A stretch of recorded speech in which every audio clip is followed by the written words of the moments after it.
Mr. Tyler Gray, thank you for agreeing to come on the War Podcast today. Yeah. You are former Delta, former Army Ranger. You starred and directed in SEAL Team, and your director debut was season 3 of SEAL Team, episode 10, which Yeah. I watched. Big fan of. I think that was a fantastic job. Thank you. I do have a question for you Yeah, before we kind of dive into your new book. Um, absolutely. so you are on kind of like the Hollywood side of things, and I just want to know, from your opinion, when people shake your hand and you tell them what unit you were in, do they have like any idea that the Rangers, the SEALs, the units that don't exist, like their dream is to be a part of Delta Force for some of them? Do you think that that kind of translates to someone who's not in, that they fully understand whose hand that they're shaking in that moment? Well, I would say no, and the reason I say no is because I generally never tell people, where I was. Everyone generally know. I mean, if it's in Hollywood and it's about a military thing, then they're going to know that I have a military background. But I never, for the longest time, would mention specific units.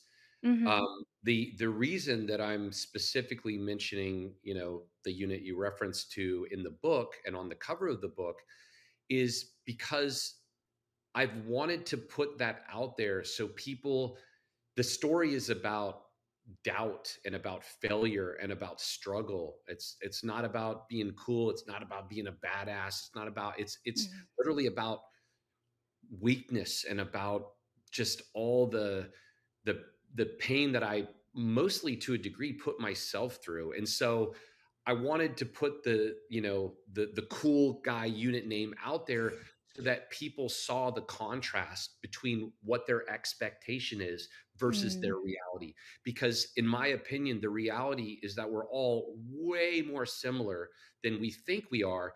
But currently, and I'm just going to say this, I'm not going to name any names, but I'm not going to need to. Right now, there's this mentality that's been struck, which is this code of the silent professional. Oh, And yeah.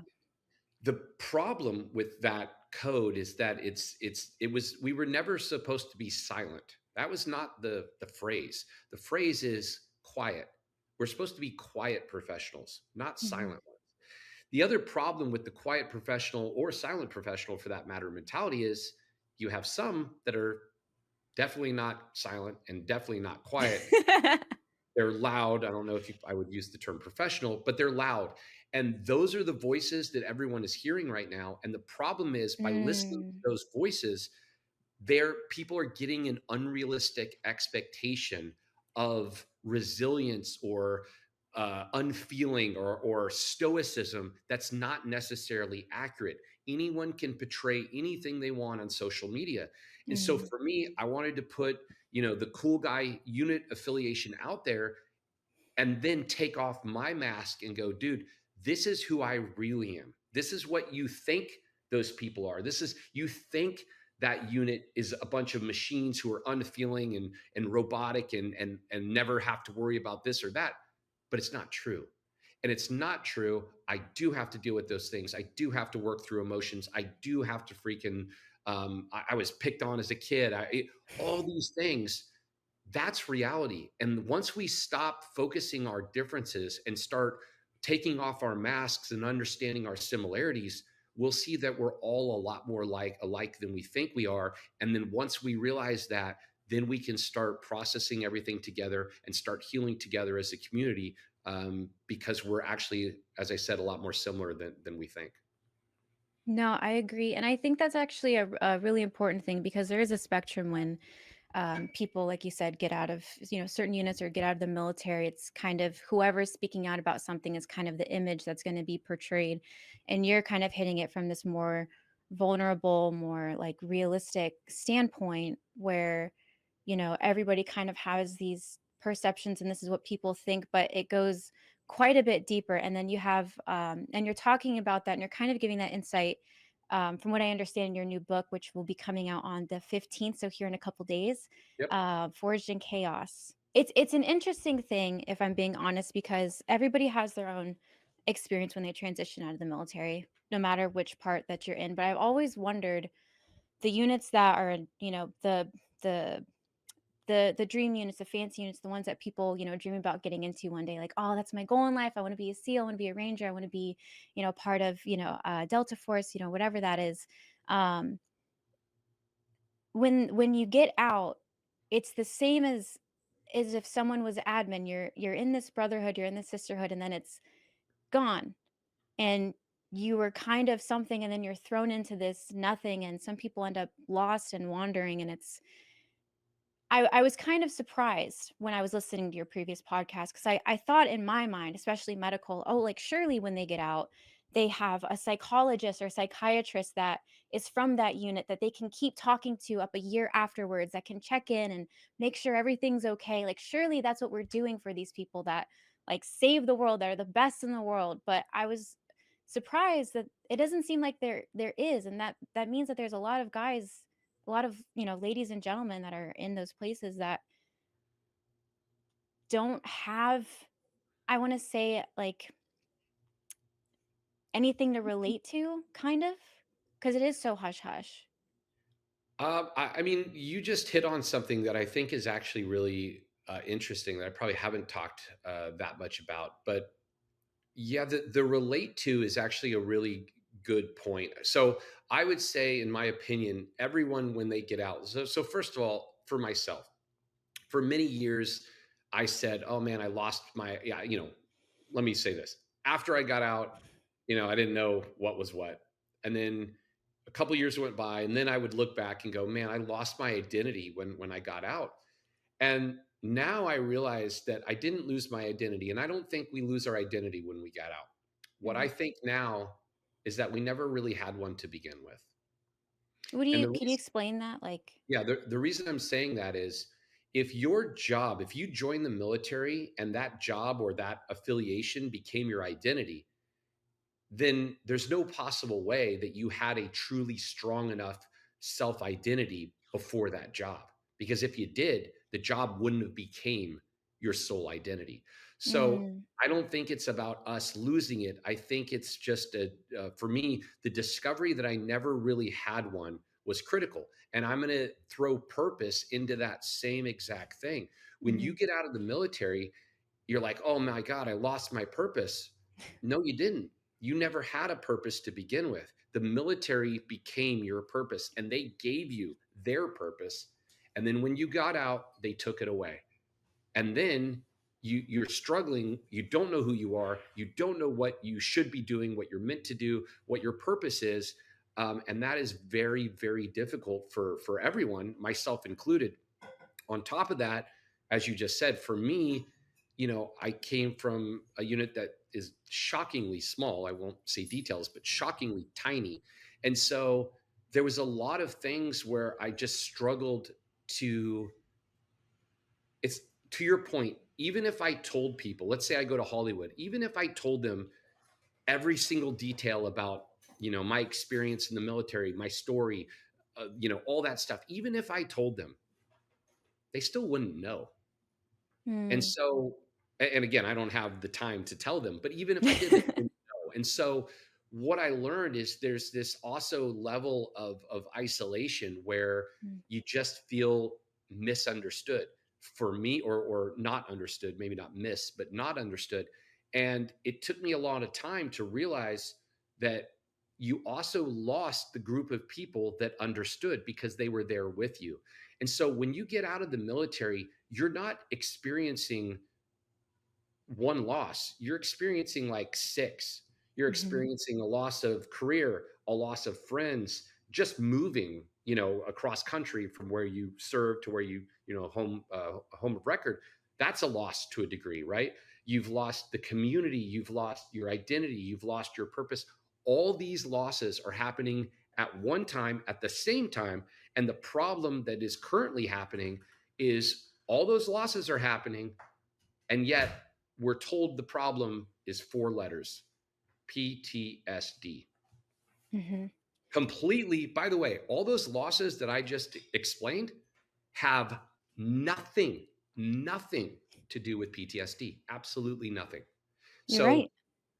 the point that I'm making is the reason I believe that there's so much the suicide epidemic is what it is, and not just suicide, but the epidemic of veteran mental health issues, for lack of a better term, I believe is based on the fact that we're being told it's four letters, which is Mhm. one problem, by the way. Mhm. It's four letters, but it's one problem. And yet, demonstratively, it's a lot more complicated. And it's 10 problems that are all happening at the same time, not one problem, which, by the way, is not even remotely specific to veterans. PTSD is a broad term. Anyone can have it for almost anything. So if Yeah. that's, Yeah. then it can't be our specific problem. Right, and it's interesting because I was a medic in the military, and, when you've talked about in the past, like, a light bulb went off when you were did the research and you were able to connect that it was a nervous system response, it was a firing of, Yeah. synapses and all these things. What about that really kind of, opened your brain and kind of, like, gave you that eureka, like, moment? Because a lot of people understand PTSD, but I think you're right, it doesn't hit, and it does relate to different things. Yeah, so it's a great question, and I'll say it this way: I kept talking to mental health professionals, Mhm, and the PTSD is considered, and I'm not saying scientifically, but at least if you asked 100 veterans, I'd say 99.9 are going to say, "Oh yeah, PTSD is a mental health issue." And so I kept talking to all these professionals, and it was, recommending talk therapy. And I'm not, saying talk therapy can't help, but everyone is mm, constantly telling me all these things about mental health, and you need to do this, and you need to do this. And I kept saying the same thing, which was, look, I get what you're saying, but what I'm saying is, I can feel something mhm, in my body is different. What you're telling me it should be, I'm telling you it isn't. mhm, My brain doesn't feel the way you're telling me I should feel. It doesn't react the way you're telling me it should react. So I kept saying I have a fundamentally physical I have a physical issue going on, not just a mental one. And mhm. when I read about, polyvagal theory and the autonomic nervous system, and once I really started understanding it, I was like, and it's not an opinion. Like, this is science. This Mhm. is a proven fact. PTSD is a nervous system dysregulation scientifically. So why are we just talking about it in a mental sense and not in a physical sense? Once I understood the physical things that were happening within me, then everything that I was doing suddenly, instead of just, oh, the guy's got PTSD, he's crazy, suddenly Mhm. I understood the why, and I understood the cause and the effect. And then I understood, on top of everything, that what I was doing was just a absolutely completely normal reaction to a Mm, given set of conditions. And it was my body reacting because of the way it's wired, for lack of a better term, rather mhm. than me making certain choices, um, because of mental trauma or certain other issues. So the nervous system component is, I think, one of the biggest things that needs to be put out, because it has such an ability to help, the men and women who understand why they're doing what they're doing. No, I think that's very well said, and it kind of is, jogging my memory when you were kind of going into, talking about the nervous system, talking about like, a wiring and programming, and in your book, you also hit on the fact that it's not just something that happens in the military, but it can start and your programming can start in childhood, and then that can follow you through, and then as an adult, if your childhood was chaotic or was unhealthy, you know, it's gonna that's your sense of home. That is what should bring you peace. And when you're an adult, you will find what feels like home. And unfortunately, for those people who have not had the healthiest life, to home is going to be unhealthy decisions, things that increase their adrenaline, things that increase, certain cortisol levels. Yep. And it's very sad because those people, in order to be healthy, have to accept the fact that the best thing, the healthiest thing is to never feel at home. And that's a very sad thing for people to understand. And the fact that you hit on that in your book and you follow that and you're like, this is why you are the way, and you are actually like predisposed, or I don't want to say predisposed, but you were I use, programmed just so perfectly. yeah, I use the term reverse wired. Reverse wired. Yes. Perfect. Yeah. And that's, I feel like that's gonna hit home for a lot of people, and it's also gonna make people feel a little uncomfortable to think that it's something that was in their childhood that they had no control over, that affects them in their adult life. Some people are gonna be very resistant and stubborn to that, despite I it being true. Yeah, yeah, no, yeah. Look, I'm glad you said that because you're 100% right. It is.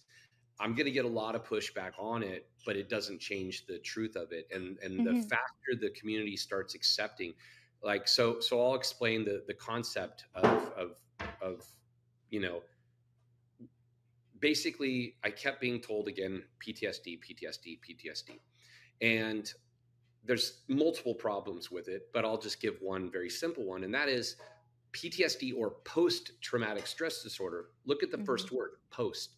mhm. Post traumatic stress disorder assumes a pre traumatic stress baseline, right? It Mm, can't mhm. be post traumatic stress unless there was a pre traumatic stress baseline. Also, Right. keep in mind another massive problem with PTSD is it is event based. It cannot be diagnosed unless it is diagnosed on a single event. Mhm. Now, the problem with that is as a veteran who went to war, they're going to try and talk to you about what they think is your most traumatic event, which for me was getting blown up. But I kept telling them I don't care about that, it doesn't bother me, and I wasn't lying. And so what I now know is that PTSD as a diagnosis doesn't take into account environment, it only is based off events. So What environment are you talking about? Like, during. no, it's what I'm saying is it's event based, so it's one event. It doesn't Ah, really work for an environment, right? A right. long-term exposure. It's based Mhm, on short-term exposure, event-based short-term exposure. It's mhm. not really designed as a diagnosis for long-term exposure. So I basically just kept it didn't fit me. I kept saying it doesn't feel right. And there's an event that happened, which I detail in the book. And after that event, I was like, dude, what the hell was that? That was weird behavior. And I had to explain it. Why did I do what I did? And I sat there for like 3 hours and I came up with this. And I call it LTSD. I don't have post traumatic stress disorder. I have lack of traumatic stress disorder. I, as a, I like when the environment is chaotic, I'm calm. That's my jam. But when the environment is calm, the chaos is in my mind. So, how do I calm myself? Simple. I create chaos in the environment, Mhm, and then my mind goes back to calm. For years, I mean, I came up with that in like 2010 ish. I mhm. talk to veterans, and everyone goes, "Yes, that makes sense. I do that." Right. And I mean, it's common. And so the problem is for a long time I was like, oh, it must have started in training. Somewhere in the military it started, and Yeah, I yeah. kind of associated with training, not necessarily combat. And then it wasn't until I had another experience detailed in the book where I was with a bunch of veterans, and every single one of us had, again, relatively, variations, but relatively the same childhood stories. Like almost everyone had Mm. the essential same childhood with varying degrees of things, but it was the same story. And then it hit me like a ton of bricks. I was like, oh my God, it didn't start in training, it started in childhood. And the Forged in Chaos name of the book came from we were forged in chaos. Our childhood was traumatic stress. It was a traumatic stress filled environment. It was chaos. Mhm. We look back so many, and I mark my words, veterans watching this are all going to say the same thing. Oh, my childhood wasn't traumatic. You're wrong. And the reason you're wrong, more than likely, is because you're looking at your childhood as an adult and going, "Oh, it wasn't that bad. My parents this, my parents that." Like, I didn't have a traumatic childhood. Mm, And so I don't use the word trauma or traumatic. I use mhm. the word chaotic. And the reason I'm using the word chaotic is because chaos is traumatic to a child. It is, It yes. doesn't matter what you as an adult think of your childhood. It matters what you as a child thought of it. And chaos Mhm, is trauma. It is traumatic. So what happens is you grow up in this constant environment, not event, but an environment of chaos. mhm, Well, the brain, especially at that time, is very malleable and it reverse wires itself mhm, calm in chaos. Why? Because it has to, because that's the environment. It's doing that in order to survive. And it works until it doesn't, because chaos becomes your homeostasis. Chaos becomes your baseline. So, mm. what does that lead to? And I'm going to go on a limb here and say a lot of veterans think, oh, I joined the military because of this or this. My opinion now, I think the vast majority of us join because of our childhoods, because it leaves us seeking chaos. And so we go into vocations where that is rewarded, valued, revered, all those different things. And it's not just, the military, first responders. There's several, vocations that all, require that common chaos baseline. And so LTSD for me, once you get to an adult, though, again, it works and helps you survive childhood. But as an adult, and sorry, let me be also clear. Don't get me wrong. It is a necessary prerequisite for the military and first responders. It helps you do that job and it helps you do it. It's a superpower in the job, let's be honest. And yet, when you get out, now that superpower has no value and you can't use it. And so you feel worthless and you feel like purposeless and again, lack of an identity because you know what you're capable of, but you no longer have an outlet for your superpower. The way you put that is going it's gonna speak to a lot of people hearing this, and it's gonna set off a lot of light bulbs, and it's gonna have a lot of intrigue and a lot of curiosity, and I think it's very, unique to find somebody who was in the military, you know, whether they, did something that was in your line of work or not, that is speaking on something that isn't just all military encompassing, all veteran encompassing, although it is. But I feel like there's a lot of gentlemen, there's a lot of men out there that are going to hear what you've had to say and the stories that you've shared from what I understand in your book that are gonna resonate with people because you don't necessarily have to join the military when you've had a chaotic environment. However, those same things and maybe that lack of self-awareness that the military teaches you, you won't really be able to get access to the education that might allow you to be so self-aware. But your book is, like, applicable to kind of anybody, which I is very impressive. 100%. And I'll be honest, like when I started writing it and it was, kind of veteran focused because obviously Mhm, that's my background. And then as we kept going, then it was like, oh wait, this works for all first responders because it's the mhm, same pattern. And then we kept going and we're like, oh my God, this is the same pattern for CEOs, for, all these different jobs. And like, to your point, there's I talk a lot about what's a warrior. The tagline of the book is a warrior's origin story. mhm, What is a warrior? And what I define it as in the book is it's not, a job. It's not whether you wear a uniform or not. For me, what makes a warrior is someone who, when pushed, will push back. mhm, And for me, I feel like when you're born, we so commonly now talk about, oh, that person was born to be a singer, that person was born to be this, born to do that, right? No one talks now about, oh, that person was born to be a warrior. But when they did mm. talk about it, every other era in human history except for now was, Really? oh, think about it. When 200 years ago, like if you go to an Amazon tribe that's literally still in the Amazon, and they're still warriors are revered in those societies. And the problem I Oh. think we have in society today is warriors are seen as not needed. And so, a kid that's hyperactive in school and just can't sit still, he's considered a bad kid rather Mhm. than, hey, maybe like, we need to stop judging a freaking bird by its ability to freaking, run up a tree. You know what I mean? Or stop judging a squirrel by its inability to fly. Well, that was a bad analogy because they're flying squirrels, but you get my But point, right? then yeah, those don't It count, is those still don't flying count. squirrels. You get my point. And so, um, for me, this warrior, this innate warriorness, for lack of a better term, and I want to bring up another point of the whole thing because it's very important. I think you'll find it interesting. But you have this chaotic environment, right? And then you have two types of people that pretty much exist. You have a warrior, and then I don't really have a name for it. I'll just call them a victim mentality, right?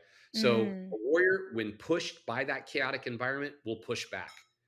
The victim mentality, when pushed by that environment, they stay down, right? And they never get back up. And so, in my experience with what happened to me, like, I'll give you a great example. You hear very commonly the term about the war within, right? mhm. The internal mental struggle with veterans. What is it? Like, we talk about it all the time, but what is it? How would you explain it? And so in the book, my experience in Hollywood, I was like, you know what? I need to explain this because it's critical to understand. And I'm just going to do what I would do if I was writing a movie, and I'm going to explain it as two characters. And so what we came up with in the book is you have this chaotic environment, and it's not good. And a child knows intrinsically that that environment is not good. Mhm. Children are egocentric. They're egocentric, and they feel that they are responsible for the world, right? Mhm. At that stage. And so a child is in a chaotic environment, knows it's bad, and then goes, well, the environment's bad, so I must be bad. And that's why the environment is bad. It's a So what self-blame happens? cycle. Yeah, well, it's common with children, so they internalize many things. I'm the cause of my parents getting divorced, right? That's a common. Mm, So they internalize things that are, quite frankly, external and have nothing to do with them. But that's just not the way they see the world at that time. And so what then happens is this child goes, "Okay, I am intrinsically bad, and therefore I need to hide that. I need to hide that badness in order to get the love and affection and attention I need." And so we create, I created, and I think a lot of us create what I call the destroyer. So there's the innate you, which is the warrior. That's the real you. And the warrior is fundamentally good, wants to help others, serve, do the right thing. But then that's not working to survive. So you have to create a protective mask, and I call that the destroyer. The destroyer is not the real you. The destroyer is the you that trauma forced you to create to survive. And the destroyer, not that great. He's actually kind of not good at all. I wouldn't say evil, but he's not good. That's who manipulates, who lies, who compartmentalizes, does all the things in order to. The warrior feels, has emotions and feelings. The destroyer doesn't care about anything, has no emotions and no feelings. Why? Because then you can't get hurt, which has already happened. And that's why you created them. So what happens is that destroyer, we put the destroyer in the charge and we wear that mask and we live that just like I did for years. I lived as the destroyer. Why? Because being myself, my true, authentic self, was painful. And it worked until I got blown up. And, years later, but when I got blown up, that mask was forever broken because I couldn't mm, go back to that other person, because all the things that made that person, I was no longer. And so the problem with the what is the war within? The war within, later in life, is between the warrior and the destroyer. One is good, one is bad. And the problem is we don't know which one is the real us. And that creates a mm. massive amount of internal conflict. And both are constantly struggling for control. It's like you have two versions of yourself in your mind, but you don't know which one is really you. And once we realize that you were never the destroyer and that was just created to get you through a traumatic and difficult and chaotic situation, you can find authenticity in the fact that you're actually the warrior and always have been. And it's not about killing the destroyer, it's about integrating everything into one, and understanding you have the capability to do that. But it was never the real you. And the real you is a good person who deserves love and has value. Mhm. In your book, so stop me because I don't wanna spoil anything. Yeah. That place where you're in between and you're trying to, realize that this unhealthy version or this version that was developed in order to create a shield, um, there's still gonna be that feeling of, "I have to be accountable for the decisions I've made, therefore, I have to be that person. I have to somewhat be in this identity because I'm capable of it. If I'm capable of it and I enacted and a part of that, I feel like it's gonna be very hard for somebody when they've even if they've just dissected into 2 pieces and they're like, "Okay, this is this and this is this," to not feel lost and to make peace. That's not gonna be easy. It's not. And to your point, I think that level of self awareness is good to a degree, but also bad to a degree. And what I mean by that Mhm, is like the more you're aware, it's like you said, the actions of the destroyer are still you. You still did them. So you are responsible. You can't say that I wasn't responsible for those things because you are and you were. But at the same time, you also have to go, you know what? I was responsible, but that was a response to certain environmental conditions. Like you have to accept that though you're responsible, actually, let me say it in a better way. The fundamental thing that people need to accept is that just because you did bad things doesn't make you a fundamentally bad person. mhm. All good people do bad things. And quite frankly, I think a lot of bad people at times do good things, right? Actions don't necessarily dictate who we are. There's a great movie. I won't go into depth on it, but the whole movie is about people trying to define who this guy was. And some people say he was the worst thing ever. Some say he was the best thing ever. And the whole point of the movie is over someone's entire life, you're going to be all those things. And it's hard Mm, to take an action and define who they were, right? Um, and on that note, it's worth saying, I don't care how bad the person is. I've talked to some very bad people in interrogations and things like that, and they think they're doing the good thing. So it's very, most bad people doing bad things are doing so for reasons that they think are right and good, right? So, and I'm not saying I agree with them, but I'm just saying it all ultimately comes down to our perception. And you have to, the way I look at it with the warrior and the destroyer, or even with the childhood issues, is I simply say this: it's not your fault, but it is your responsibility. mhm. Right? All those things that happen, anything negative that's ever happened in my life. I mean, many of them are my fault, but the things that like actually weren't my fault. Let's say I was Yeah, a victim of something. I right. look at that and go, I was a victim of it. But you cannot stay a victim, because if you stay a victim, if you put the onus of responsibility on the person or entity or circumstances that created it, it'll always stay with you. The only way to move on from it is to go, you know what? It wasn't my fault, but it is my responsibility now to let go of that, to forgive for that, and then move on. Because if not, you'll be forever trapped in it. That's a very scary trap to be in. That's a very scary thing to do. For, I wanna ask you 2 questions. Yeah. Um, for your book, what is your dream outcome? What is your goal? And then for you yourself, because 'cause you've gone through quite a bit of journey and not just kept it to yourself, but you're putting it on paper and you're sharing it with a whole lot of people, and that's a very, hard thing to do. That's a very difficult thing to do, and then to wanna do that in a place where it's gonna help people is, even more of a polished thing. So what is your goal with your book? Like, what dream come true if you could speak into Yeah. existence and it happens, what's that look like? Dream come true would be, I mean, first of all, it's a great question because I haven't actually thought of it, but probably the biggest dream come true on it is I hope that the book gets out there and that it allows people to start seeing our similarities as veterans and first responders and as people in this pattern or this mold, this forged in chaos mold. We all are so similar. And if we start focusing on our similarities and not our differences, we can help each other. And I hope that the book will lead to us as a community binding together and coming up with our own solutions and our own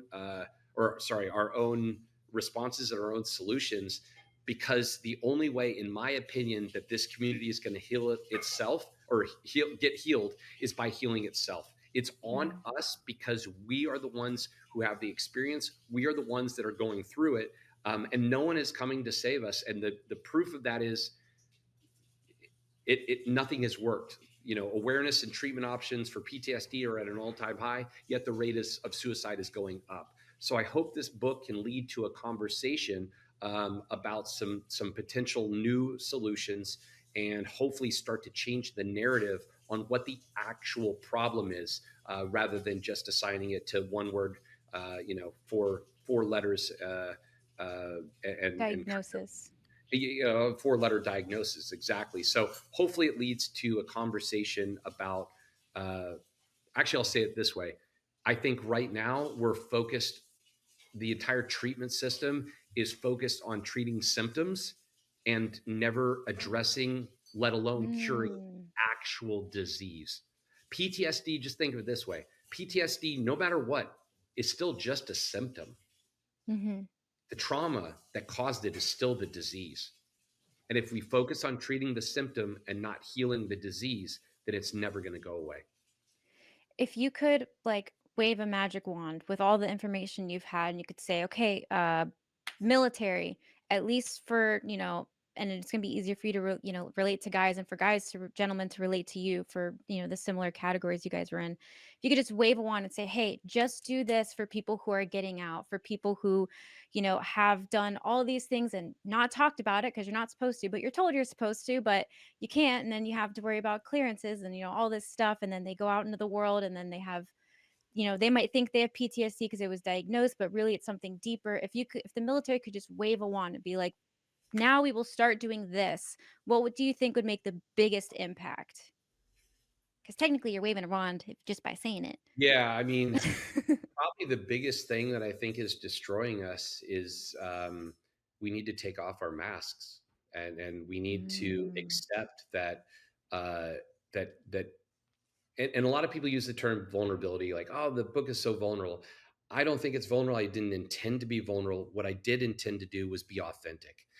mm. And you can't be authentic if you're wearing a mask. And so I feel like, this community, especially the special operations community, needs to take off its masks and start being authentic. And it's not about strength is not, or not feeling emotions isn't strength. That's a weakness. And we need to start taking away this mentality of what the vet bro culture, I think, is destroying the larger veteran culture. And I think we need to start talking more about our struggles and our weaknesses, and all the things that people want to project this strength while behind the mask, struggling. And I think the more we put out our struggle and each other recognize it, it'll have more people be willing to put out their struggle. And then once you admit struggle, you can start working on changing it.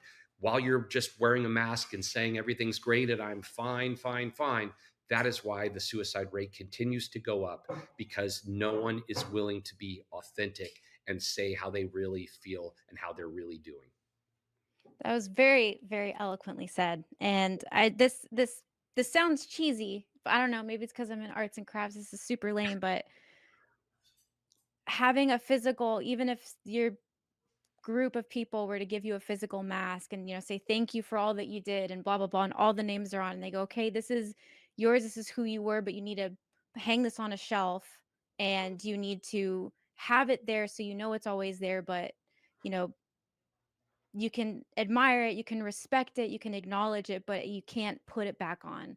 Um, I I'm a more of a I'm a physical type of tangible kind of person when it comes to like, helping others and things like that. And that's just an idea. That's just an idea that, No, no, no, no, I just mean, I think that spitballing. was no, It's that was, cheesy. I mean, I think it was a very good, idea. It's obviously in your thing, it's symbolic, but I think those things, work for a reason. And yeah, I mean, to your point, what I really like about what you said is the destroyer, that mask. Yes, it helped you. It helped me. My destroyer helped me as a child. It helped me get through a lot of things, the bullying and the rejection from friends, girls. I mean, it hurt a lot as a kid, and so then I just stopped feeling, put on that mask, and didn't care anymore. But the irony, too, by the way, about that mask is you say you don't care, but you do, right? There's a little It's like, twinge, yeah. yeah, it's exactly. You say you don't, but it stacks up over time and it's always there. And so I think what you said is important about thanking the mask for what it did for you, but realizing that it's no longer serving you. It served you for a certain amount of time, but now, one of the things that I talk about in the book is how, what happens when the things that made you a superhero in the eyes of the world make you a super villain in your own life. And I believe that the Oof. destroyer is the supervillain. And though he was created to help you with your tragic origin story, it's no longer for you. And I'm a huge comic book fan, so that's where it comes from. Love comic But books. Comic books yeah, are there you go. great.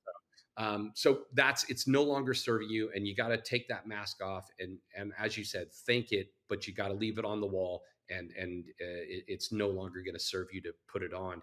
And it's all about the more of us that take off the mask and are authentic, I think this community will start changing in a very dramatic way. I'm so excited to read this book. I'm so excited to recommend it to the docs that I know that are still in and be like, "Hey, here you go," because they're all a bunch of book nerds. Uh, Um, yeah, I hope you get something from it, and yeah, let me know your thoughts when you check it out. But I'm stoked. Where can people find it? right now, it's on Amazon for pre-order. Forged in Chaos, Tyler Gray, Gray with an E, comes out. It'll ship on Tuesday, and I'm really excited to. The book. Actually, I want to say this real quick, 'cause I think it's kind of important. So the book's a little odd in the sense that three-fourths of the book is my story. It's an autobiography, and then one-fourth is really an AAR on my life, as well as solutions. And I didn't want to put out a story that didn't have some kind of like solution. I didn't want to put out a problem without putting out some Mhm. kind of solution. And um, I think people will be, again, it's not a book about being a badass or a hero. It's a book about being a very soft, sensitive kid who got picked on and bullied and beat up, and who then tried to freaking uh, who was constantly trying to push back, with the innate warrior, and just did so in a lot of ways that were self-destructive. And really, it's a book about struggle and self-destruction. I am very excited. I think that's gonna relate to a lot of people, and to be honest, coming from medical, I can tell you just real quick before we sign off that, the sometimes the best way to teach somebody something is to have them view it through somebody else's shoes and then make that relation, and it can Yes. hit different because you make your own interpretations and you can relate and you can struggle. So I think that being three-fourths of the book is brilliant. Yeah, So that's why, with my background in Hollywood, when you watch a movie, your favorite movie isn't because you see the main character. Your favorite movie is because you see a version of yourself, right? That's ooh, why it's your favorite movie. And so yeah. I hope with this book isn't that we my hope is that people read it and don't see me, but see a version of themselves. And hopefully through the mistakes I made, they can hopefully avoid the pitfalls that I fell into, and basically, hopefully, it's the book can be a light in the dark for those that are in the dark right now, like I was for so many years. I'm so excited. I'm so happy for you. I'm so excited. This is absolutely huge, and it's great when you have people that wanna make an impact, wanna make a difference, and they do it, and they do all the hard things to do it. I don't wanna keep you for much more of your time. I know you're releasing your book. You have everybody who wants to talk to you and know what's going on, and it's a huge thing, so I'm very excited for you. Where No, can thank people you. Oh yeah, go ahead. Yes, Sorry. sir. I was gonna Oh, say, no, I where can was people saying thank you find for you? having me.